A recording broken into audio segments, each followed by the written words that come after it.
I'm sending you the feed. Have a great show. Thank you, Jordan.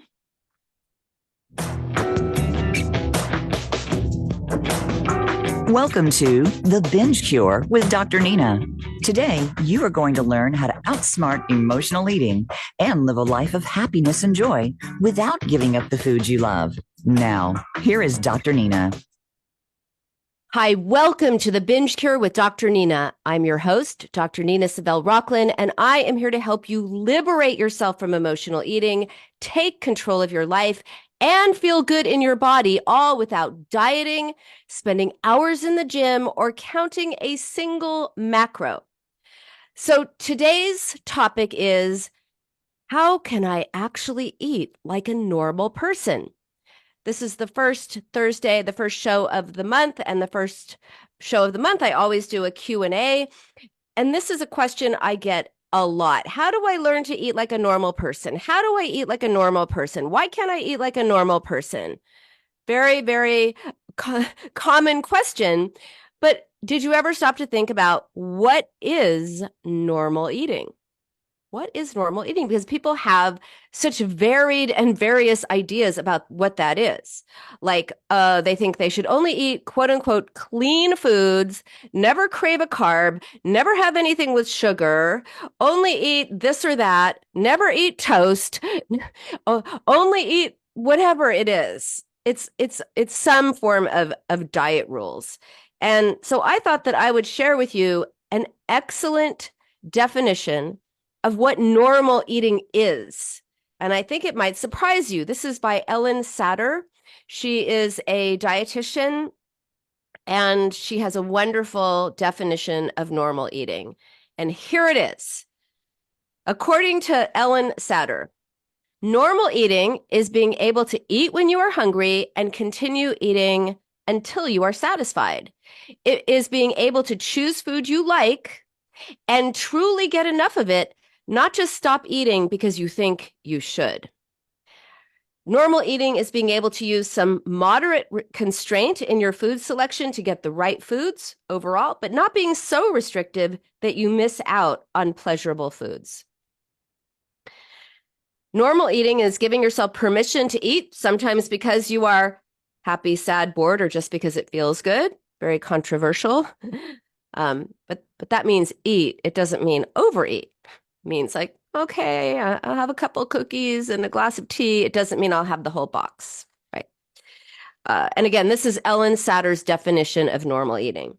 Normal eating is eating 3 meals a day most of the time, but it can also be choosing to munch or graze throughout the day. It is leaving some cookies on the plate because you can have some tomorrow, or it is eating more now because they taste so wonderful when they are fresh.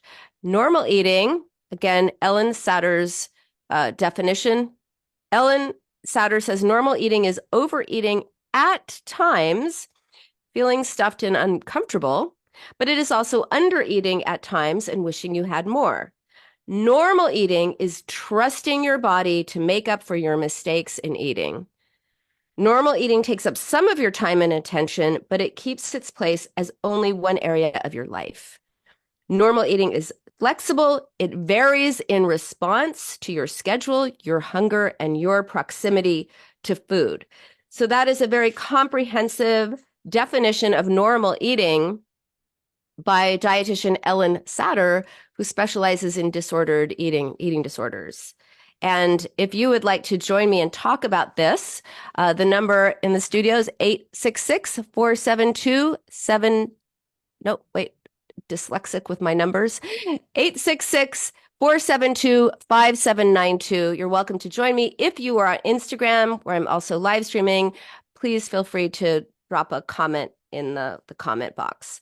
So that's normal eating, which is something that most people don't think of when they think of normal eating, right? Most people think of normal eating as something other than what they are doing, and what they are doing is probably one of those things that she is talking about. So how do we develop normal eating? And I hate the word normal. Like, as far as I'm concerned, what is the saying? It is just a setting on the dryer, right? What is normal? I have yet to meet a normal person, including me in that. So what is normal? But when it comes to eating, Normal is often what we think that we should be doing that we're not. And why do we think that? Because we are victims of diet mentality. So, how do you develop normal eating? One is to let go of these food rules and restrictions. And again, that's diet mentality. Eat this, but not that. Only have this much. Something is going to tell you in an app what you should eat. You're not supposed to listen to your body. You shouldn't want to eat pizza or carbs. That's a no-no. You're being bad if you have that. You're being good if you eat a salad or salmon or something like that. So the idea is to challenge these rules that maybe you take as realities, but they're constructs. They're constructs from the diet industry, the $60 billion diet industry that says, hey, I'm going to sell you something. And I'm going to tell you to eat this, but not that. And then you're going to lose weight. And by the way, when you lose weight, you're going to have your perfect life. That is the illusion that the diet industry sells us. So first, really recognizing what are your food rules and what are the restrictions that you put on yourself that then often become binges or overeating. I'm thinking about someone who told me that she really loved toast, but she couldn't eat toast because she was overweight and she had to wait until she was a normal weight. There's a lot of normal talk, right? I call it the N word, normal. It's a terrible word. It makes you just feel bad about yourself. In my book, it's one of the 7 words you should never use, and one of them is should. And there, I just used it. So these are words that make you feel bad about yourself. Normal is one of them. So she said that she could never eat toast until she was thin, when somehow she would magically have earned the ability to eat toast. So what happened? She would eat, half a grapefruit and an egg, which she hated, and eventually her willpower or her she just couldn't have another half a grapefruit and another hard-boiled egg. Ugh. And eventually she'd eat toast, and she'd eat a whole ton of toast because in her mind she was being bad, she was breaking the rules, so she might as well eat all the toast because tomorrow she's going back on the diet. Well, when you allow yourself to have toast, guess what? You don't overeat it eventually because you know you can have it every day if you want it. It's the same principle for everything. I talk a lot about, on my show, I talk about the woman who came to me and wanted to stop eating the milkshakes every day. And I told her that, hey, here's what I want you to do. Because she's like, please help me stop the milkshakes every day. I tell myself I'm not going to have a milkshake. And every day I drive straight to whatever it was, In and Out.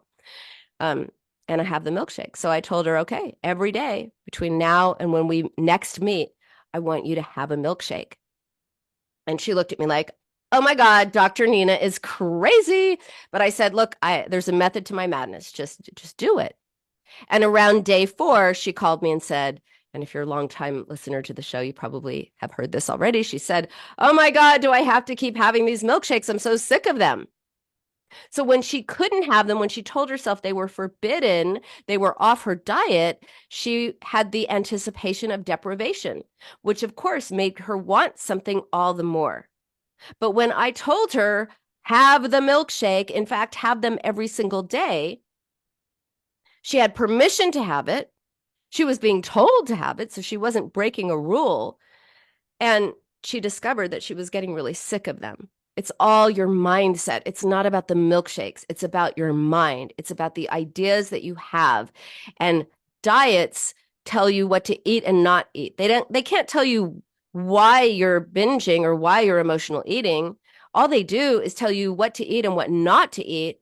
And when you can't have something that you want, you're going to want it all the more. It's that's how we work, this human psychology. If I tell you not to picture a penguin, what's just popped into your head? That's right, a penguin. So first step to normal eating is to challenge those diet rules that you have and watch the verbiage that you might have around being good or being bad.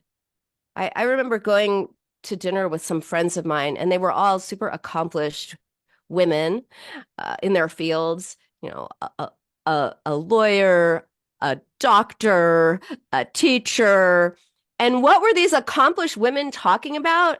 Oh, they had to be good. Or they were apologizing. Oh, I haven't had dessert for a month, so I deserve it. Ugh, no, right? You have so much more on your mind to think about than that you're being bad because you ate cake or dessert, or you're being good because you're having salad. Let's take the morality out of food and just really tune into what it is your body wants. Now, if you've been struggling with food for a long time, you're going to say, I have no idea what my body wants, or my body wants a pint of ice cream. But there are some steps to this. So first, really look at what are your diet rules? What are the rules that you have been following, like the person who said she couldn't have toast? And, we looked at obviously why she wanted toast. And in her case, even Freud said just a cigar is just a cigar and not always a phallic object. Sometimes toast is just toast and it's not indicative of something deeper going on. In her case, it really was, she believed these diet rules. She'd been dieting since she was 11 when she first went to Weight Watchers with her mother. And how many times have I heard that story? So she really thought she couldn't have toast. And because it was a deprivation, she wanted it. So what are the things in your life that you tell yourself you can't have? They're off limits for you. Only thin people can eat those foods. Or you're being bad if you have them. You're being good if you have something that just is, not something that you want, but it's on your good list, like salad or salmon or whatever it is that you think is acceptable. Challenge those rules. Is it, oh, I'm not allowed to eat after 7 o'clock at night? Well, what happens if you get hungry? Is it, I can't eat carbs? Well, we need carbs. We actually need carbs. You can eat carbs.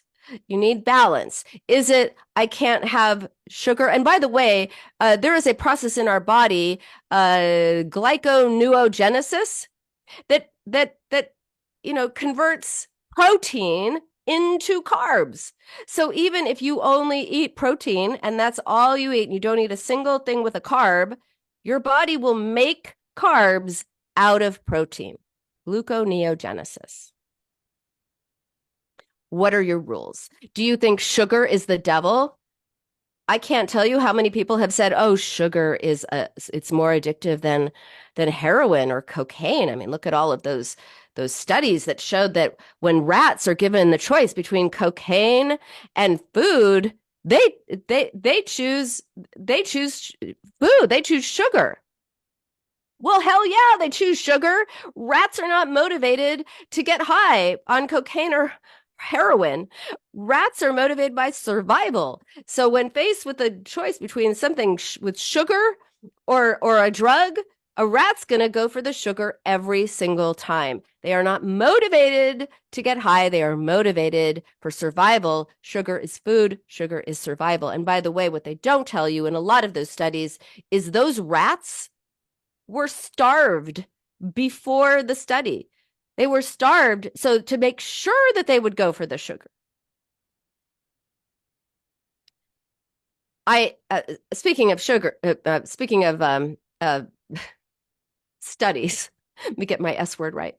Speaking of studies, I remember reading this study, and it was this Italian study, and they said, we have found the gene that causes anorexic people to not want to eat because they're not hungry. I can't even tell you how much is wrong with that. There is no gene for that. And by the way, most importantly, people with anorexia are starving. They don't not get hungry. They're hungry and they deny themselves food. They're starving, but they deny themselves food. So that's an example of how sometimes studies can be deeply flawed. But that's a whole other side note that I won't even go down. Okay, so first step to normal eating is to let go of those food rules and restrictions. Second is to start listening to your hunger and fullness cues. I often hear from people who say, I have no idea what hunger even feels like. I don't even know. So distinguish between emotional hunger and physical hunger. So emotional hunger is when something looks good or sounds good, or you're gonna feel better after you eat it. Yeah. Or you're using it to distract yourself from something, right? So emotional hunger is located in our minds. Oh, that really sounds good. That really looks good. I'm going to feel better if I have that. That's emotional hunger. Physical hunger is located in our bodies. So we get a gurgling stomach. We start to feel lightheaded. I personally miss my words. My recall just goes. My husband always knows when I need to eat something because I'm just like, I can't form cogent sentences. And he's like, get a snack. It doesn't happen very often. Uh, so, so that physical hunger is located in our bodies. Emotional hunger is located in our minds. Really learn the difference. It's very, very important. So let go of those food rules. Start listening to your hunger and fullness cues. So once you realize, oh, I'm physically hungry, I need to eat something, look at how hungry you are. So I like to use a scale of like 1 to 5. So 5 is the most hungry you've ever been. You are ravenous. Even if you are a vegetarian, you would eat the proverbial horse. And 0 is you're not hungry at all. And you want to aim to not be more hungry than, say, 2.5, 2.5, 3 at the most. Because one of the reasons for binge eating is when you don't eat enough and you're starving and you end up eating way too much because you can't find fullness fast enough. And by the way, that's binge eating. That is not binge eating disorder, which is something completely different. So you want to not get too hungry. And then when you do eat, you want to not get too full. So again, scale of 1 to 5, 5 being you are so full that you are in physical pain and you need to unzip your pants or unbutton your button or whatever it is. And you're so uncomfortable. And 1 is you're still a little hungry. So you want to aim for 2.5, 3, which is okay, you're not hungry, but you're not that too full feeling. Maybe you're not even full, you're just satiated. And it's going to take some practice to do this. If you've been struggling with food for a long time, this is something that might sound reasonable as I'm talking about it. Just have some grace with yourself that it takes a long time to put this into action. So it takes practice. That's why I often say practice makes progress. Practice makes progress, not perfection, because there's no perfection, except maybe in geometry. So just give yourself the chance to practice, practice, practice. Also, give yourself permission to try all foods. And this is a really scary thing for many people. And that's why, I say, don't just go, oh, okay, all foods are okay. There are no good foods and bad foods. That's not even realistic. If you've been living in diet mentality and it's good food, bad food, you're not all of a sudden going to be like, oh, actually, no. I feel fine having that, whatever it is. You're gonna know intellectually you get to have it, and you're gonna feel scared. So what I suggest is just pick one food that you're scared of. Let's say you're afraid of, I'm thinking of someone who couldn't keep Oreos in her pantry. She would just eat them all. So it's like, go get a couple of Oreos and just eat the Oreos. No, that's a bad example because you can't just get a couple of Oreos. If you're afraid of cookies, go to the bakery and get a cookie or two. And then go home, intentionally sit down, put the cookies on a plate, have a glass of tea or coffee or milk or whatever, and eat the cookies. and note how scared you are, note what you're afraid of, note what comes up for you. Are these cookies as good as you thought? Are you scared of gaining weight? Are you afraid you're going to lose control? What are you telling yourself about those cookies? And just introduce one fear food, we'll call them, at a time. It's too much to go like, okay, all foods are neutral. Like that's the end goal. All foods are neutral, food neutrality. One of the things I'm really proud of, and is something that I did with my two daughters when they were little, which is I would give them two options if they wanted a snack or it was time for a snack. I would say, do you want, for example, some carrots and hummus, or do you want some ice cream? Do you want some cheese and crackers, or do you want apple and peanut butter? Do you want, like, I would give them choices. Do you want the cookies, or do you want some fruit? I gave them two choices that I presented as absolutely equal. Not one was not good and one was not bad, equal. And it helped them stay intuitive as eaters so that they were able to sometimes say, yeah, I want the ice cream. But actually, more often, because they were eating intuitively, they were tuned into their bodies, they would say, no, I want the carrots and hummus. This is why when I went trick-or-treating with my daughter and she got hungry, and she said she wanted real food. Although she had a copious amount of candy in her king-size pillowcase, and she was hungry. No, she wanted real food. She didn't want the candy. And you can condition this for yourself too. It's not too late. You can start thinking of it differently. Food neutrality. And really keep challenging the idea of good food, bad food, because good food, bad food becomes good me, bad me. And this is just a construct, again, created by the diet industry. Good food, bad food. No, there's just food. So really challenge the diet rules. Start eating the things that you are scared of. Just maybe try one new one a week and see how it goes in a manner that you won't have to worry about binging on it or overeating it, and allow yourself to acclimate to this idea that you can have all foods. And then you can start to think about, what do you like? And when I in my practice, I don't really talk a lot about food. I talk about what's eating at you and why are you turning to food. But inevitably, when people go through this process and they start having foods that they were previously afraid of, they start realizing that they're not as good as they thought. Their forbidden foods actually are not as good as they remembered. I've heard this with someone last week, was like, you know what? Snickers were always my thing. I love Snickers.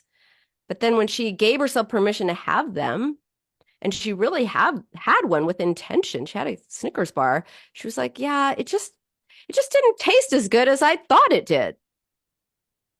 So just think about, what do you like? What do you not like? And then practice gauging your hunger and gauging your fullness. And that will help you a lot. And my one food rule, by the way, is it has to be yummy. It has to be yummy.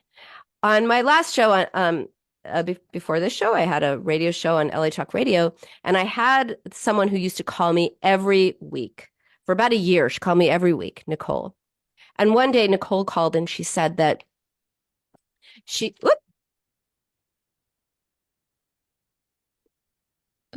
sorry. I don't know what happened there. Sorry about that. So she said that nothing was bothering her. Nothing emotional was going on. Everything was going on fine in her life, but she had gone to this restaurant and she was binging on this food. And it turned out that Nicole had been eating the things that she thought she should eat, but that she didn't really like. Plain chicken breast with some broccoli and, for lunch and something the equivalent for dinner. And none of it was very tasty, but she was doing it because she thought that's the way that she was supposed to be eating. So she went to a Greek restaurant, which is really tasty. And what do you think happened? It was yummy. And so she couldn't stop eating this food because she was so deprived of yumminess. So make sure that whatever you are eating is yummy because eventually you're just going to want something yummy. And there goes emotional eating and binge eating. But if you make sure that everything you have is indeed yummy and you get to decide what's yummy, if everything you have is yummy, you're not going to feel deprived and you're not going to feel like you're eating rabbit food or something. All right. So those are my answers to the question of how do you actually learn to eat normally? You um you look at your diet rules, you learn your hunger and satiety rules, cues, and you really challenge the idea of good food, bad food.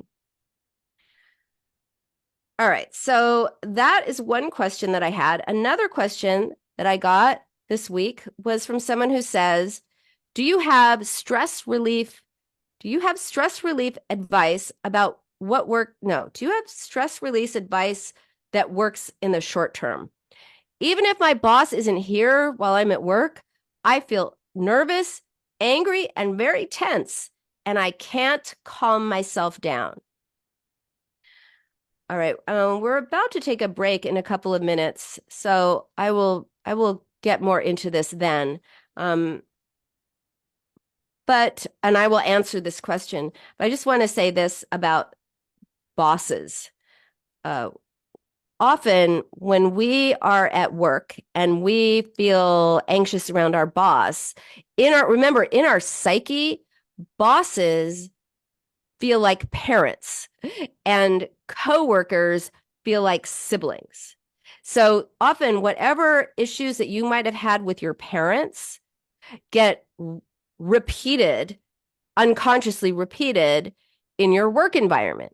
So if you had a parent who was, say, judgmental and critical and you couldn't do anything right, you're going to either tolerate a boss that is judgmental and critical and makes you feel like you can't do anything right, or you're going to perceive your boss as someone who is critical and judgmental and you thinks that you cannot do anything right.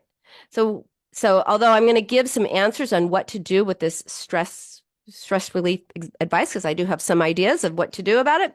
I did want to just mention that it's really important to recognize that if you're feeling a certain way in situations in your life, they often come from different areas of your life. It's not that anyone's going like, I recognize that my boss reminds me of my parents.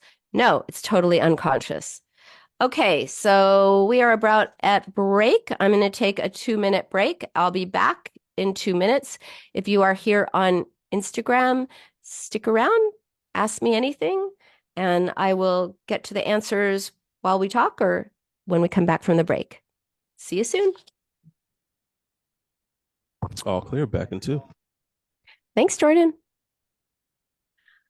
All right, for those of you who are here with me on Instagram, drop me an emoji, so I know you're with me. Can't really tell if anyone is still actually here. If you have any questions, now's the time. I can answer it now. I can answer it when we come back.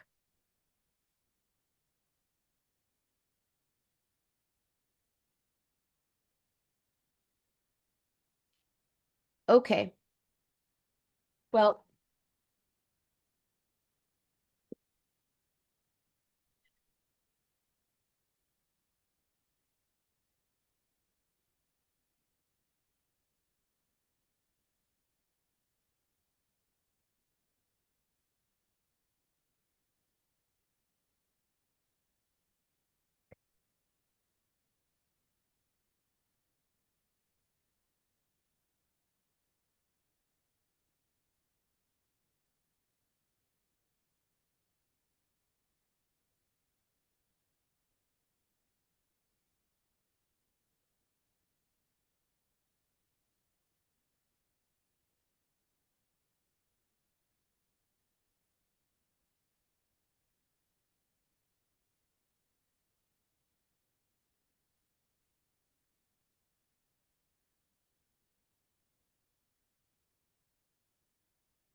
Coming back in 15 seconds. Okay.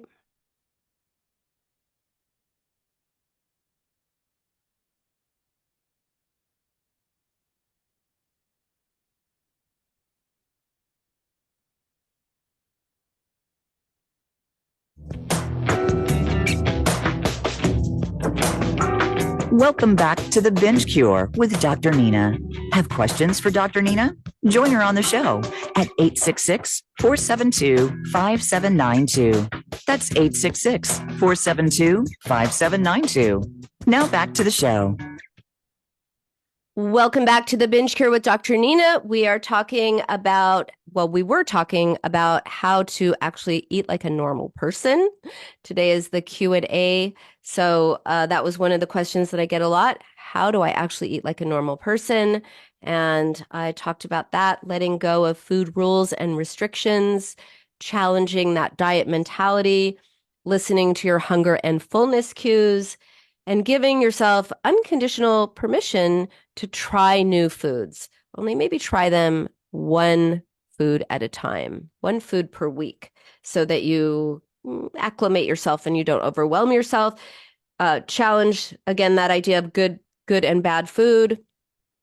And make sure that whatever you're eating is yummy. All right. So then my other question was about, do you have stress relief advice about what works in the short term? And this person says, even if their boss isn't there while they're at work, they still feel nervous, angry, very tense, and can't calm themselves down. And I briefly mentioned that in our psyche, bosses register as parents. And so, this one thing that I would urge you to do is to look at, well, who is this boss to you? Is this really just about your boss, or is there something about an earlier relationship with an authority that caused you to feel so intense that you feel this way even when the boss isn't there? Now, this could just be a bad boss, right? So now I want to just segue and look at, well, what do you do when you feel tense and anxious, whether you're at work or not, and you can't calm yourself down? So I'm going to give you a mental response and a physical response. So the first thing is a physical response. If I just say, hey, relax, calm down, what happens? Absolutely nothing happens. Absolutely nothing happens. You can't just tell yourself to calm down and calm down. That's why when we're upset and someone says to us, oh, calm down, relax, it's so enraging, because don't you think if I could be calm, I would be calm? Don't tell me to relax. It makes you even more upset. So what you need to do is give yourself, your body, something to relax against. And I really like the progressive muscle relaxation exercise. I prefer to do it like instead of a progressive muscle relaxation exercise, which is supposed to be, different parts of your body at a time. I like to just go for the whole thing at once. Go big or go home, right? So what you do is you tighten all the muscles in your body. If you want to do it progressively, first you start with, your legs, and then your abs, and then your arms, and just all of that. Or you could just do it all at once, my preferred way, where you tighten all the muscles in your body, just as tight as can be. Just tight, tight, tight, tight, tight. I'm doing it right now. Like, tighten your fists and your arms and your abs, and tighten your legs, and then just hold that tightness, hold that intensity for as long as you can. But I'm going to do it for another, hey, do it with me, another 5, 4, 3, 2, 1, then relax. Can you totally feel that? It's amazing, right? When you give yourself something for your body to relax against, it's easier to relax. And then when you relax your body, it helps you relax your mind a little bit too. When you're tense and anxious, it's really hard to think. So that is something that I recommend that you do first. It's very effective. It takes almost no time, and it will give you that little respite, that little Sigh of relief when you can then begin to think. And so when you think, this is how I recommend that you think. What you think about what is versus what if. So what if, or those are thoughts like, what if my boss gets mad at me? Or, I'm just going to use the boss example, but it can be anything.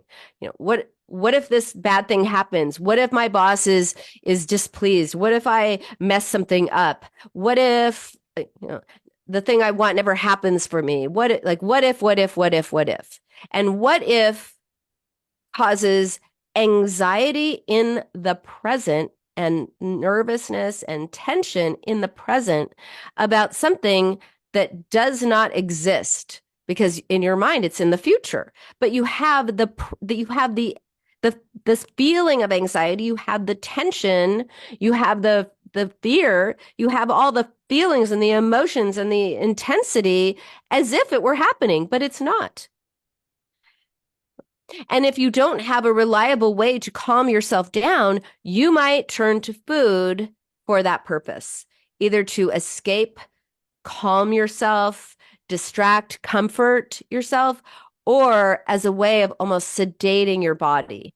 Because if you're super tense and you eat a bunch of especially carby foods, what's going to happen? Your body's going to relax and it's going to have that sedative, calming effect. Instead, that is not a good option. It works, only it also hurts you. Instead, think about what is.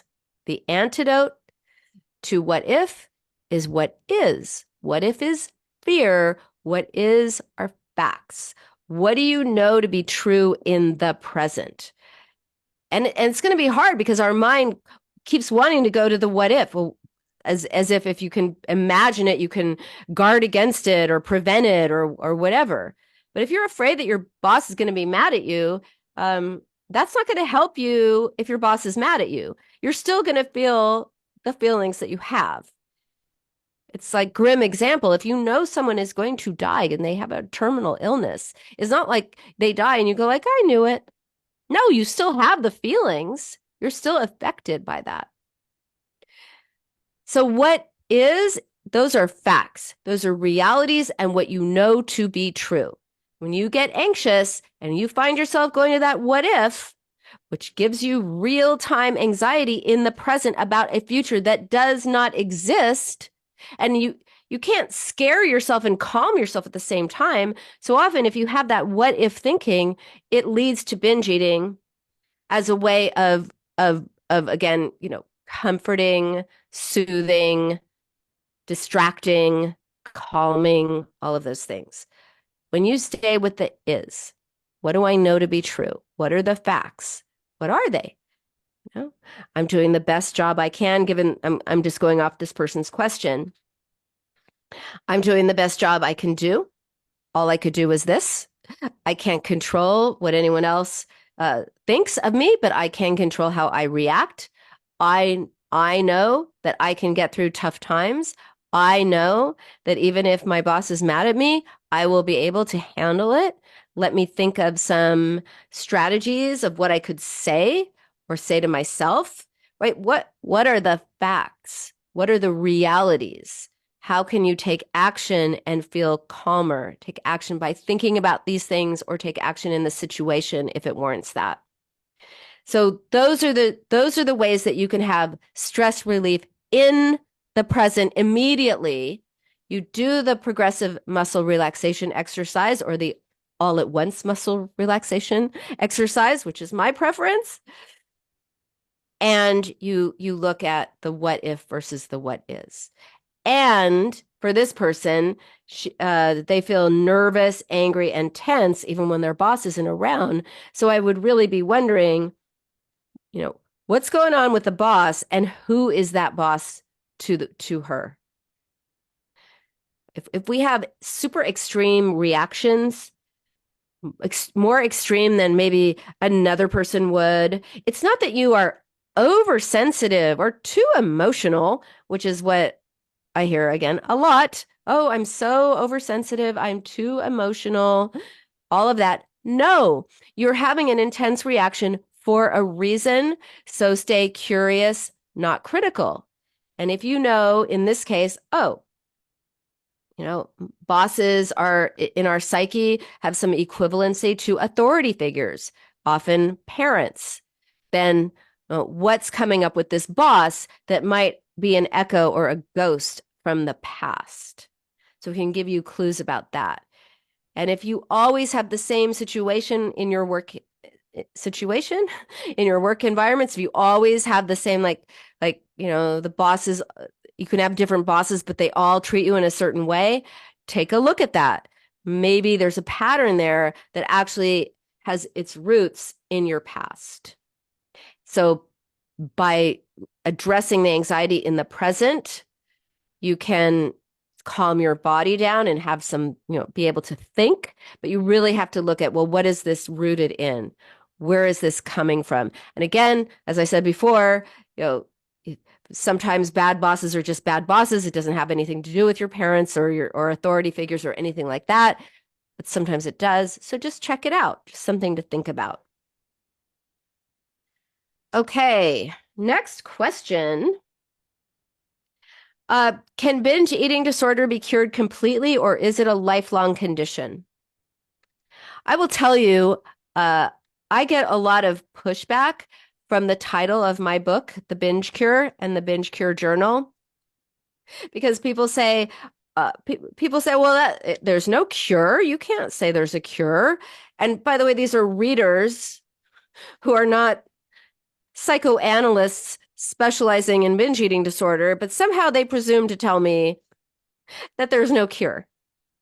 Well, if you define cure by saying, hey, you no longer struggle with binge eating, it's in your rear view mirror or emotional eating, and you respond differently to yourself, that you are not triggered by food anymore, then yes, there is absolutely a cure. You do not have to struggle with this the rest of your life.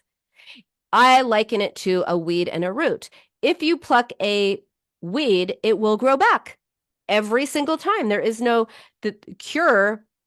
You can't cure a weed by just plucking the top of it off.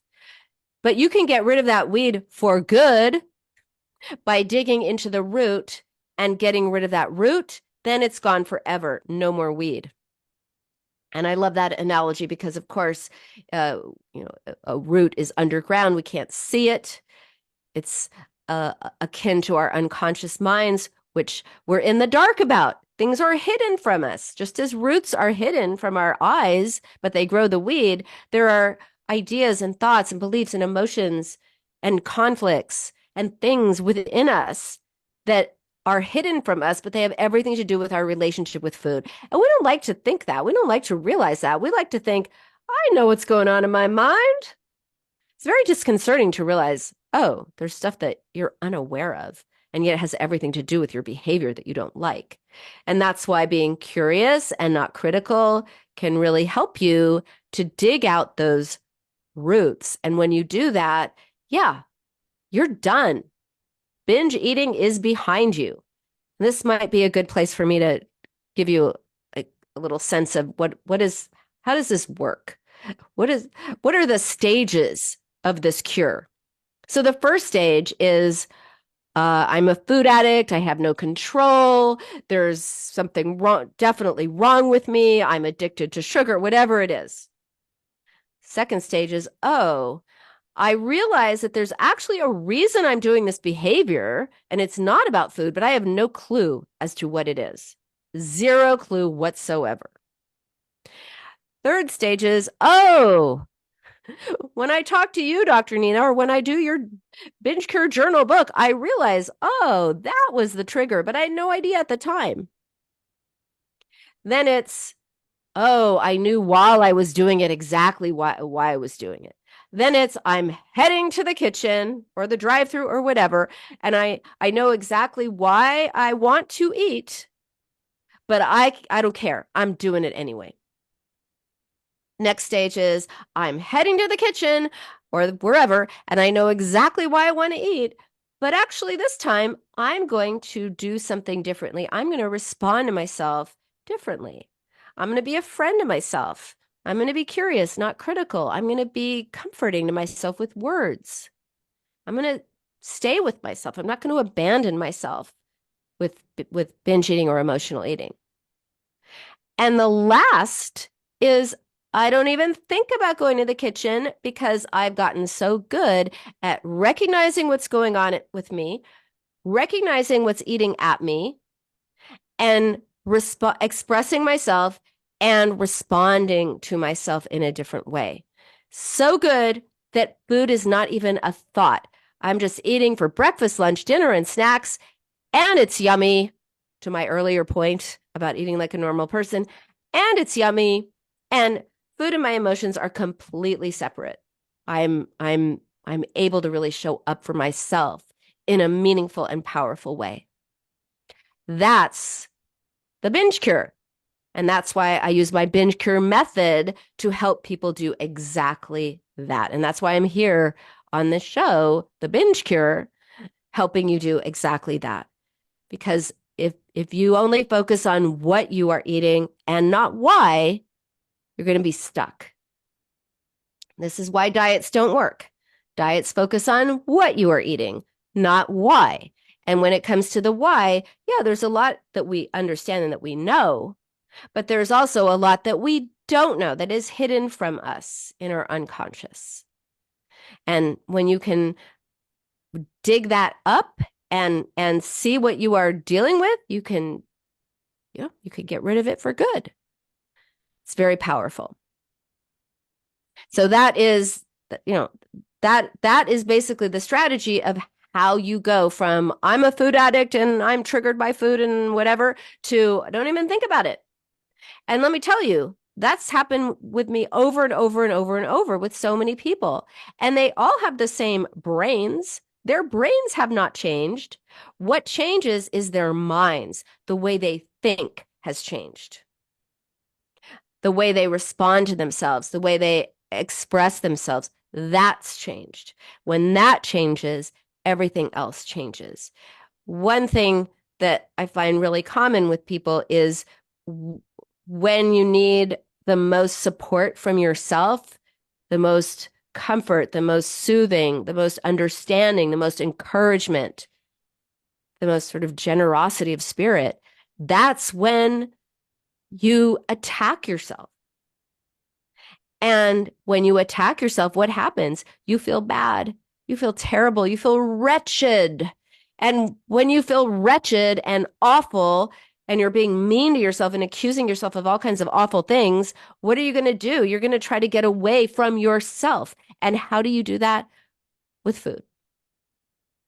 Food shuts off your critical voice often. It mutes it. And you just go into that binge zone, right? In the binge zone, you're not thinking, you're not feeling, you're just in this kind of compulsive frenzy. But why are you doing it? For a reason. And one of the most common reasons is to get away from your own mean voice. And that is why turning your critic into a friend is so, so, so important. And that goes for what's going on in life and what's going on with food. If a friend of yours said, oh my God, I just ate a gallon of ice cream and then more, would you say to your friend, you are disgusting. I can't believe you ate that. You are gross and no one will ever love you, which is what a lot of people say to themselves. No, you would not. You would say, okay, what's going on? Talk to me. And you would be encouraging and soothing and supportive. The idea is that you got to be that to yourself too. Remember, if you are turning to food, you are turning away from something else. If you are turning to food, there is a reason. Let me go over the reasons. As I said before, if you don't eat enough and you're ravenously hungry, and you're on the scale of 1 to 5, 5 being the vegetarian who's going to eat the horse, yeah, you're going to binge because you won't be able to register that you're full. So that is a binge that is, from pure deprivation and hunger. Least important one.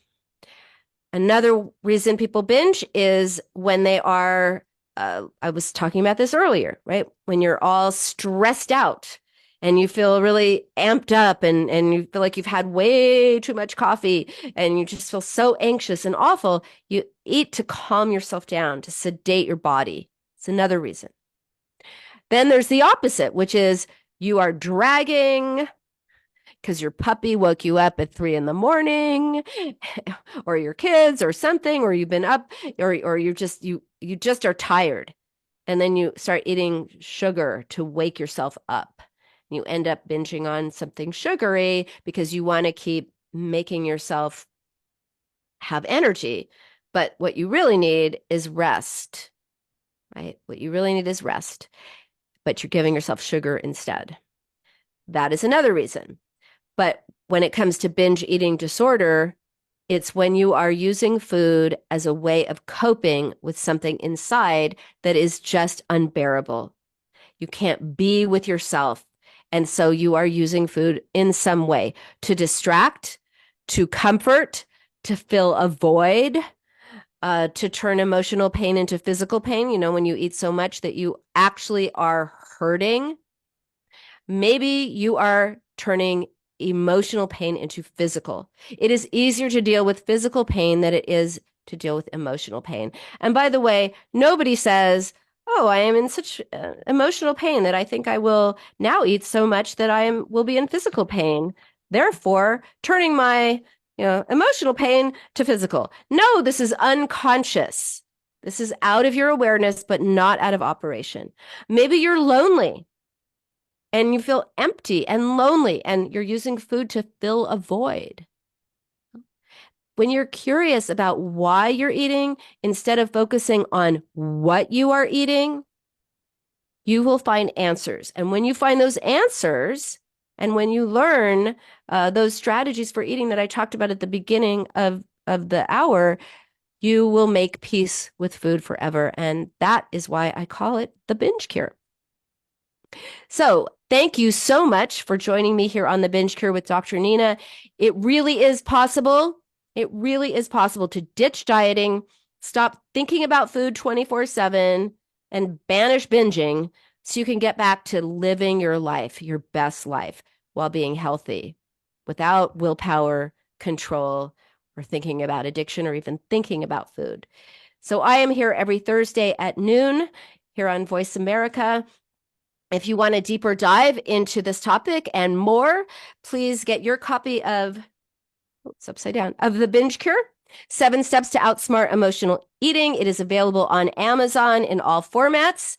And I now have the Binge Cure Journal, which is a guided workbook to help you implement everything that I talk about in the Binge Cure, all of those strategies. It helps you implement them. It's really powerful. It's the culmination of 22 years of my work as a psychoanalyst specializing in eating disorders, primarily binge eating. And I know it's going to help you a lot. So again, thank you so much for joining me. Stay curious, not critical, and I'll see you next week. Bye for now. All clear. Great show. Thanks, Jordan. No Have a great problem. week. You too. Bye. Bye-bye.